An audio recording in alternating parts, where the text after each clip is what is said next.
You are my joy, you are my song, you are the well, the one I'm drawing from. You are my refuge, my whole life long. Where else would I go?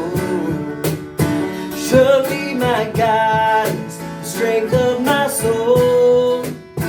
Your love defends me, your love defends me. And when I feel like I'm all alone, your love defends me, your love defends me. Yeah.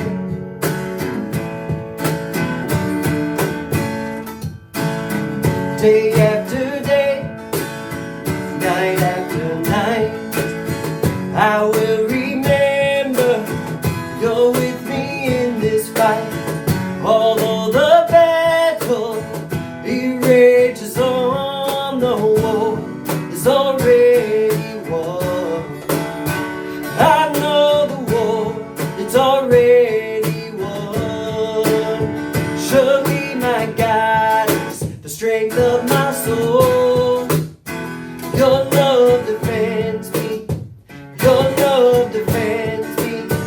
And when I feel like I'm all alone, your love defends me, your love defends me.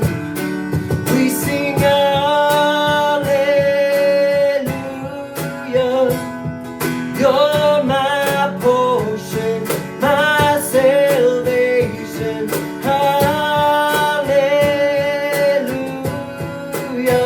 Surely my guidance, the strength of my soul.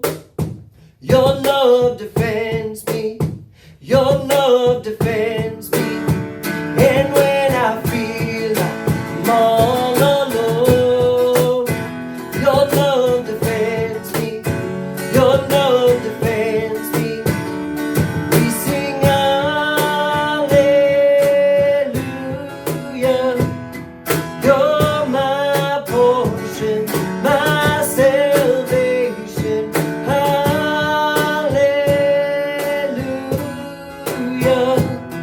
You're my portion, my salvation.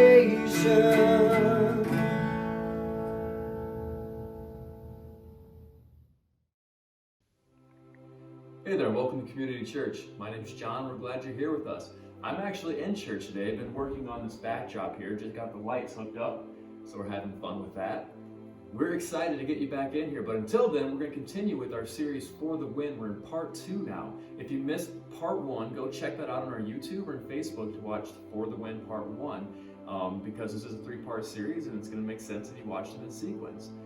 We'd like to know where you're watching from, so drop a comment on Facebook or YouTube where you're watching from. And if you're looking for ways to get connected, check out our website. There's a lot of great resources there. I hope you enjoyed today's service. Have a good one.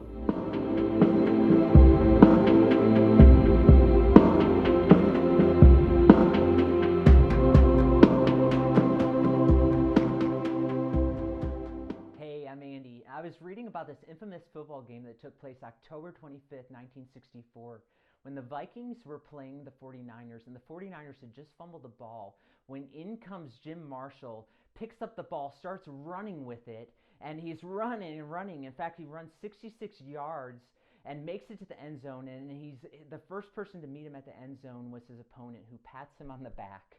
It was in that moment that Jim Marshall realized he was going the wrong direction. And I have to think about what was going through Marshall's mind as he's running. He's probably thinking, man, this is an incredible run. I mean, this is going to be the play of the game. I'm going to be like, people are going to be celebrating over this incredible touchdown that I did. Only to realize, I'm doing the wrong thing. I think about for a lot of us, especially us Christ followers, we feel like we're doing all these incredible things for God, and yet we may come to this harsh realization that the things that we thought were wins were really not what God's wins were. Jesus, in speaking about the religious leaders of the day, is describing how they were majoring in the minor things. And in fact, in Matthew 23:23, Jesus says, They're doing all these great things, but you have neglected the more important matters of the law: justice, mercy, and faithfulness. Last week we talked about justice, and I hope that if you didn't watch it, that you could catch up and watch it online. Next week we're going to talk about what faithful living looks like, but today I want to talk about showing mercy. And I want to spend some time defining what mercy is, but also look at some practical, just two areas that we can practically implement this right here, right now in our lives. But what is mercy? How would you define mercy? I think the definition of mercy has been blurred in our society. And I think in part because we have access to so much information about the people going in our lives and the things going on in their lives, the good things, the bad things. And so we just feel like we're so limited as to how we can show mercy. And so for a lot of us, showing mercy has been reduced to two different buttons on Facebook: the care button and the share button. And so for a lot of us, mercy is this care button. Like, man, I feel so bad. That's so terrible. This warm fuzzy that you feel in that moment. And we equate that with showing mercy, but we know that the mercy is more than just clicking that care button. It's more than just this emotion. Some of us, it's the share button, and that's noticing the need, and we want to let other people know about it too. But I think about there is a big difference between those who notice things and those who do things. And so showing mercy isn't just about good intentions. In fact, so what is the definition of mercy? I think there's no better story than this parable of the Good Samaritan to carve out a definition of mercy. And you're probably familiar with this story, or at least you know the gist of it. In Luke chapter 10, Jesus was met by this lawyer who asked Jesus the question, what must I do to inherit eternal life? And Jesus says, well, what does the law say? And the man says, love the Lord your God with all your heart, soul, mind, and strength, and love your neighbor as yourself. And Jesus says, bingo, for the win, right, in that moment. And then the lawyer asks Jesus an interesting question, trying to justify himself. And he says, who then is my neighbor? So Jesus goes about telling this story about this man, this Jewish man walking on this road, and he's met by robbers who steal everything from him, beat him up, leave him for dead. Then one religious leader and another religious leader walk by, and they look at him, but they go on the other side. And maybe they felt bad for him in that moment, but they keep on going about their business. When then the third guy to walk in, the hero of the story, this Good Samaritan as we call him, noticed the man lying on the ground. He went over to him, he bandaged him, he put him on his donkey, took him to an inn to make sure he was taken care of on his way to healing. Then Jesus asked the question, who was the neighbor? Was it the ones who walked by and felt bad, or was it the one who showed mercy? And they answer, the one who showed mercy. And then Jesus says, go and do likewise. Like, Jesus is defining what a win is here. It's going and doing likewise. Jesus doesn't say go and feel likewise. Go and do likewise. So Jesus is telling us that mercy, showing mercy, is more than just this emotion of compassion. In fact, what we could say is that mercy is something that you show. So probably a good definition then for mercy is compassion in action. Showing mercy is probably the most active thing you can do. When Jesus says, go and do likewise, this word do in the original language actually has to do with continuing, keep doing likewise. So Jesus is saying, go and keep doing this. So showing mercy isn't just this one and done. I went on a mission trip, I served at this food pantry, and now I'm done. He's saying that showing mercy is something that you practice over and over again in your life. So how do we practice showing mercy? We can uncover a lot of things in this particular story of the Good Samaritan. And there are a lot of good things about how this man was sacrificial, how he knew exactly what the guy needed. But I think what I want to do is just spend a couple moments looking at two different areas where this man practiced showing mercy that we can apply in our lives to what this looks like to put compassion in action. And the first thing is that we need to be available. This Good Samaritan made himself available in the story. As the religious leaders, the religious people passed by, just like we talked about last week, so often religious people, when it comes to justice, just kind of keep quiet and kind of keep on walking by, ignoring the problem. In the story here, these religious people didn't. Maybe they had some good reasons. One of the things is they weren't supposed to touch a dead body, and they thought maybe he was dead, and so they didn't want to touch him. Maybe they were on their way to church, and I don't know what it is. Maybe they even felt bad. And let's give them the benefit of the doubt. Maybe they looked at him and said, "Man, that guy, I feel so bad for him."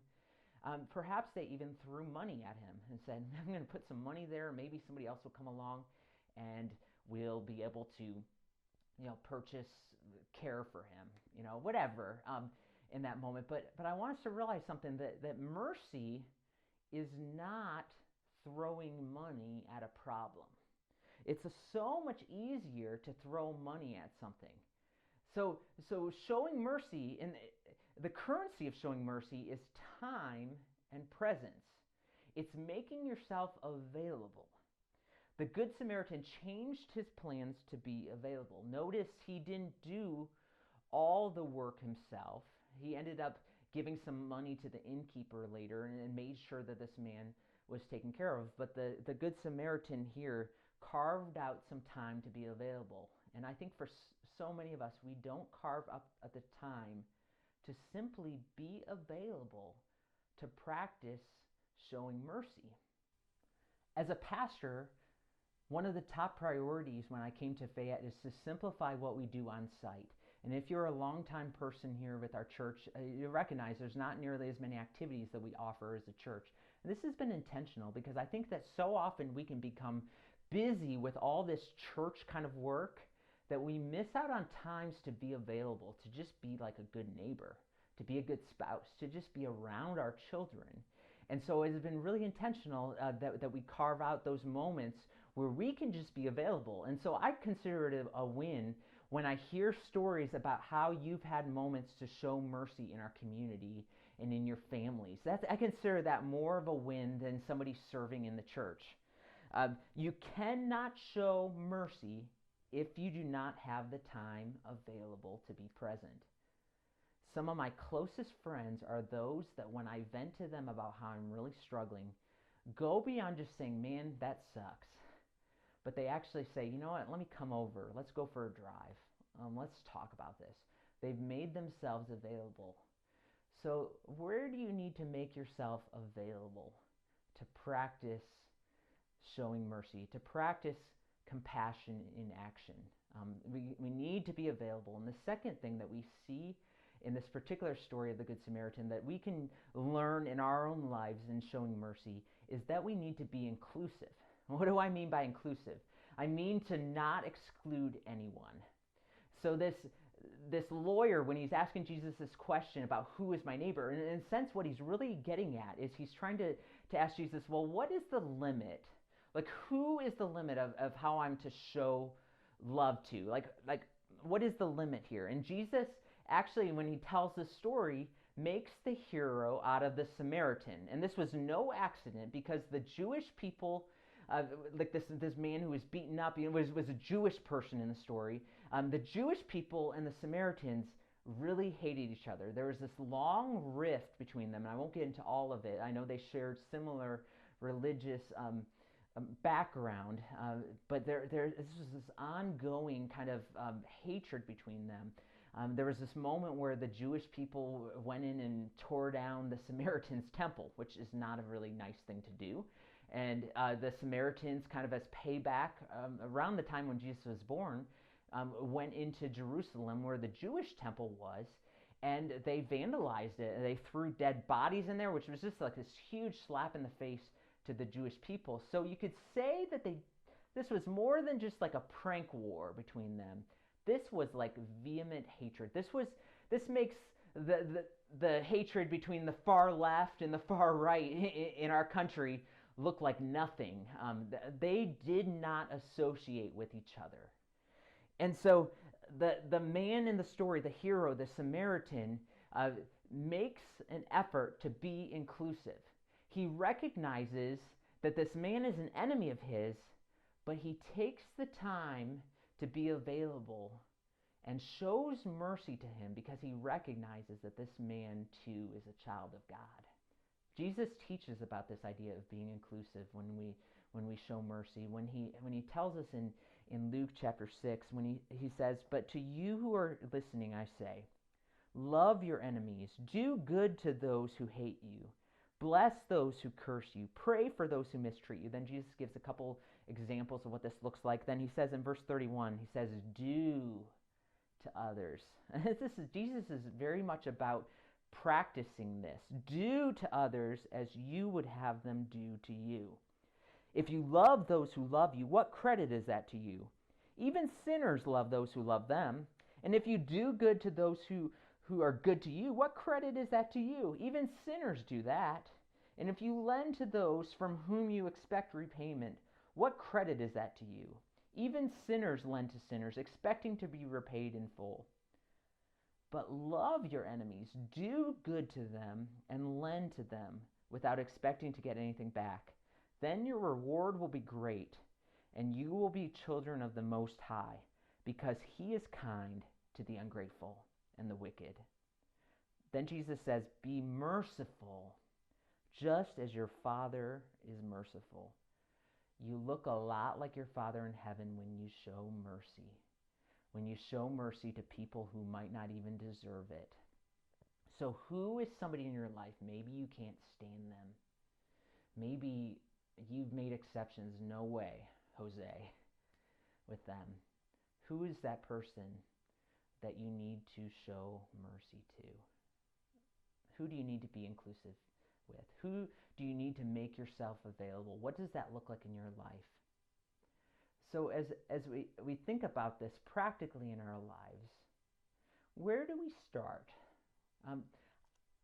So often I think of showing mercy, I think of like some sort of community project or like a mission trip that you go on or some kind of event, where you show mercy to those who have needs or whatever.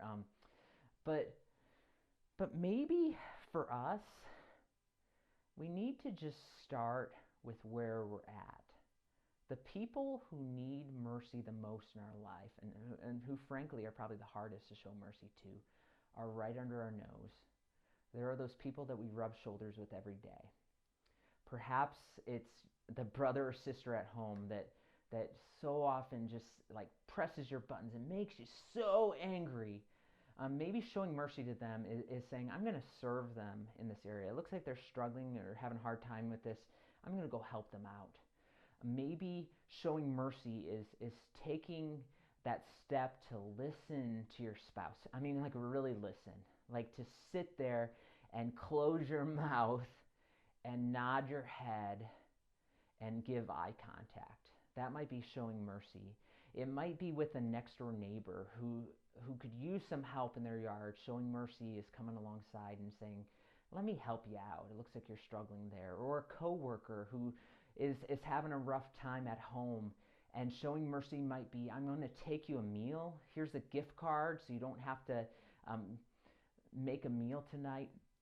Showing mercy might be as simple as not sharing something on social media, something that you know will offend people, something that you know is not really necessary, and showing mercy might be the best thing is just to not post it. I want to give a little confession. For me, especially as a pastor, and those of you who are in the people industry, will recognize that it's very easy to show mercy and practice compassion in action with people who we serve, like through our jobs. And it's a lot harder when you go home. You're tired. You've been doing all these compassionate things all day long, and you get home, and the last people you want to show mercy to are those who are closest to you. Okay, I feel like a jerk for saying that, and if that's true of you too, if you want to join this jerk club, I would love for you to reach out to me just to say, you know what, I'm the same way. And so for me, and maybe for you, it's starting where you're at with showing mercy. And that might be the hardest place of all. I like how Bob Goff, in a podcast, he was talking about how he did this incredible thing in Somalia. He loaded up a plane and dropped food in this village. And he talks about how so often we celebrate all those big things, but then he says something really fascinating. I want to read to you. He says, a bigger deal, though, would be to go across the street to somebody you've been avoiding just because they're different. All of heaven would be leaning over the rails to watch that. We think of these big things, but a bigger, more difficult one would be to engage the person you're working with who is just along the way. Let's take a moment to reflect, maybe, what our next steps might look like. Where do you need to make yourself more available to show mercy, to practice compassion in action? Maybe for you, it's this idea of being inclusive. And you need to, has to do with the who. Who is it that you need to show mercy to, that you really have kind of been saying, nope, I'm not doing it, they don't deserve it, they've been mean to me. But maybe God is in this moment nudging you, saying, you know what, you need to show mercy even to them. But for all of us, this showing mercy isn't a project that we do. It's a practice that we keep on doing right where we're at. So think about, who are those right here, right now, when I finish watching this video, that I'm going to interact with, the people that I'm going to see this week, the people I work alongside. How can I practice compassion in action with them? Would you pray with me? God, this is an incredibly difficult thing to do, to make ourselves available, but to be inclusive, to not exclude people, Lord. And I'm thankful, Father, that you demonstrate that for us, that even while we were sinners, even while we were ungrateful and didn't pursue you, you still pursued us in your mercy, and you did incredible work by sending your Son, Jesus, on the cross to die for us. And what an incredible display of showing mercy. And I pray that you would help us to practice this compassion in action in our life, Lord, that you would identify those in our life and those situations that we need to step in and be your hands and feet. Give us the courage to do that. Give us the grace we need to be able to accomplish that. That, God, that we would be about pursuing justice and mercy and faithfulness, those things that you deem as wins. Give us the strength. In Jesus' name we pray. Amen. Thank you so much for giving some time today to watch this teaching. I know it really means a lot to me that you've been watching, and I hope that this has been helpful content. We're going to start easing into meeting again on site here in Fayette, but I want to let you know that we're going to continue to produce online content each week in the 20-ish minute mark, hopefully, as long as I don't overtalk, in those moments. But I'd love to hear about how you've taken next steps toward Christ. Maybe some of our teaching has been helpful in maybe shedding new light on who Jesus is, or maybe you feel like you've been drawn closer to God through watching this content. I'd love to hear from you. You could just drop me an email. That would be incredible. Andy@fayette.church. And that just goes right to me. Maybe there's a way I can pray for you or just connect with you. Just drop me a quick note. I'd love to connect with you. I hope that you have an incredible week, and I pray that you would have opportunities to show mercy this week, and I hope to see you soon. God bless.